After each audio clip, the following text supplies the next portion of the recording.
Саламатсыңарбы урматтуу окуучулар. Биздин бүгүнкү биология сабагынан өтүлө турган темабыз селекция. Селекция түшүнүгү. Селекция бул үй жаныбарлары жана маданий өсүмдүктөрдү өзгөртүү процесси катары каралат. Улуу генетик жана селекционер Николай Иванович Вавиловдун айтымында, бул адам каалоосунун багыттоосуна карай жүргүзүлгөн эволюция деп айтылат. Селекция буга чейин бар болгон өсүмдүк сортторун, жаныбарлардын породаларын жана микроорганизмдердин штамдарын жакшыртуу же сапатын жогорулатуу дегенди билдирет. Мисал үчүн, ысык суукка туруктуулугу деп айтсак болот. Селекциянын милдеттери: жаныбарлардын жаңы породаларынын жана маданий өсүмдүктөрдүн жаңы сортторун пайда кылуу же болбосо буга чейин белгилүү болгон порода же болбосо сортторду жакшыртуу деп айтабыз. Селекциянын негизги ыкмалары. Аны биз экиге бөлөбүз: аргындаштыруу жана жасалма тандоо. Жасалма тандоону өз кезегинде индивидуалдык жана массалык деп бөлөбүз. Индивидуалдык болгондо бир организм же болбосо бир особь каралат. Ал эми аргындаштырууну туугандык же туугандык эмес, порода ичинде же эгерде өсүмдүк боло турган болсо сорт ичинде породалар аралык эки башка породаны аргындаштырабыз жана алыс гибридизация. Алыс гибридизация учурунда бири менен бир нече белгилер менен айырмаланган, бир түргө кирбеген организмдерди аргындаштыруу каралат. Жаныбарлардын селекциясын карай турган болсок, жаныбарлардын бир катар өздөрүнүн өзгөчөлүктөрү бар. Аларды айта кетсек, мисал үчүн, айыл чарбалык жаныбарлар жыныс жолу менен гана көбөйүшөт. Биз билебиз, өсүмдүктөр вегетативдик жол менен дагы көбөйүүгө жөндөмдүү. Мисал үчүн, тамыры, сабагы же болбосо жалбырагы. Булардын бардыгы вегетативдик орган болуп эсептелинишет.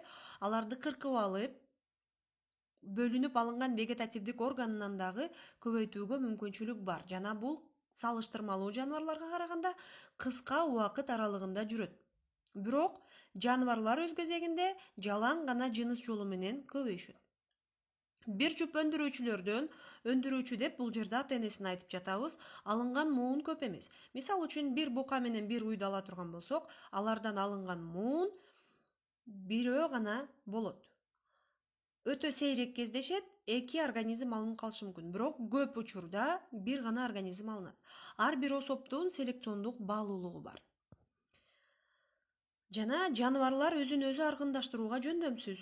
Ошондуктан таза линияларды алуу мүмкүнчүлүгү өтө аз, жокко эсе деп айтылат. Жаныбарларды селекциялоо ыкмаларын биз үчкө бөлөбүз: инбридинг, аутбридинг жана гетерозис. Инбридинг бул бир породадагы жакын тууганчылыкка ээ болгон жаныбарлардын маанилүү белгилерди сактап калуу максатында аргындаштыруу.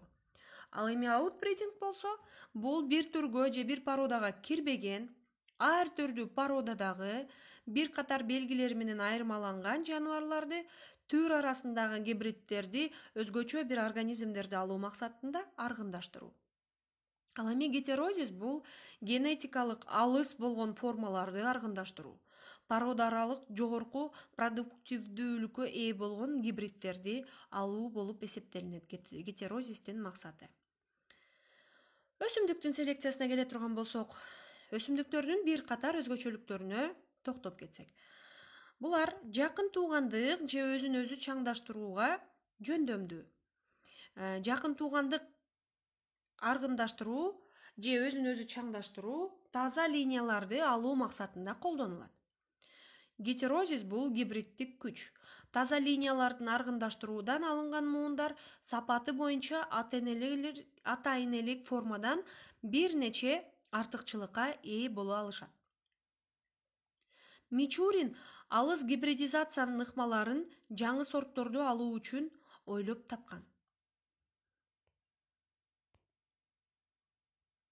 Микроорганизмдердин селекциясын карай турган болсок, жасалма мутагенез бул микроорганизмдер менен иш алып баруунун селекциялык ыкмасы болуп эсептелинет.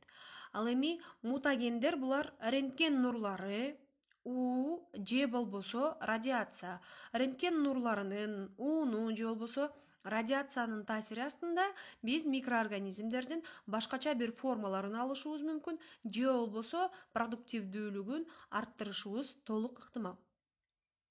Микроорганизмдерди эмне үчүн колдонобуз? Азык кошулмаларын синтездөөгө, биологиялык активдүү заттарды синтездөө үчүн, же болбосо дары каражаттарын алуу үчүн. Дары каражаттардын ичинен эң эле бизге белгилүү болгон бул пенициллин антибиотиги. Биз билгендей эле пенициллин антибиотиги пеницилл уруусундагы козу карындардан алынат. Жана алардан чыккан таштандылар таштанды болбостон жаныбарлар үчүн тоют чыгарууга колдонулат.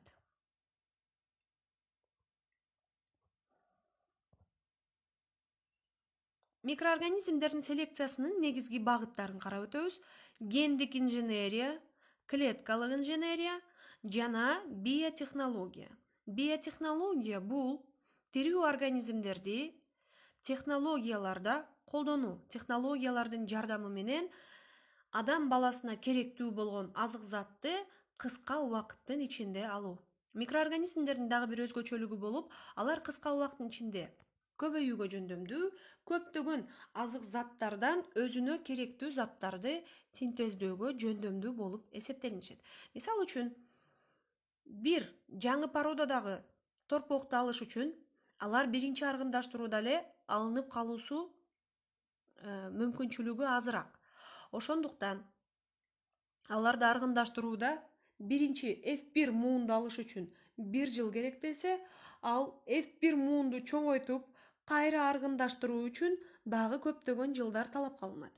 Ал эми өсүмдүктө 1 жыл аралыгында жаңы породаларды же болбосо жок дегенде 5 жыл аралыгында жаңы породаларды алуу мүмкүнчүлүгү бар. Ал эми микроорганизмдердин өзгөчөлүгү болуп, алар 30 күндүн ичинде жаңы муунду берүүгө жөндөмдүү. Ошондуктан микроорганизмдердин селекциясы дагы аябай азыркы учурда актуалдуу болуп эсептелинет. Эми Вавилов Николай Ивановичтин эмгектерине токтоло кетсек, бул залкар генетик жана селекционер. Совет генетиги, географ, биолог окумуштуу. Заманбап илимий селекциянын негиздеринин, маданий өсүмдүктөрдүн келип чыгуу борборлорунун географиялык таралууларынын негиздөөчүсү болуп эсептелинет. Ошондой эле ал өсүмдүк иммунитетинин теориясын ачкан. Өсүмдүк иммунитетинин теориясын азыр ар бир селекционер колдонуп келүүдө. Ботаника бир гана өсүмдүктөрдүн систематикасын изилдөөчү илим эмес. Эгерде систематикасын гана жазып кое турган болсо, өсүмдүктөрдүн келип чыгуу теориясы бир аз түшүнүксүз болуп калмак. Вавилов Николай Ивановичтин теориясы азыркы химиядагы Менделеевдин мезгилдик системасында эле каралат. Ал маданий өсүмдүктөрдүн келип чыгуу борборлорун аныктаган. Мисалы үчүн, алманы, кара алчаны чыгыш Азиядан чыккан деп айткан. Ал эми баклажан, лимон, бадырың буларды болсо түштүк тропикалык Азиядан пайда болгон, тараган деп айтат. Ал эми коон, сабиз, жүзүмдү, буудайды түштүк батыш Азиядан тараган деп айтат.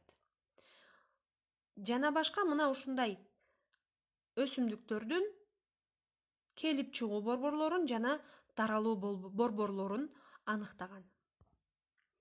Үйгө тапшырма балдар. Өсүмдүктөрдүн селекциясын карайбыз. Кыргызстандагы өсүмдүк селекциясынын жетишкендиктерин кошо карайбыз.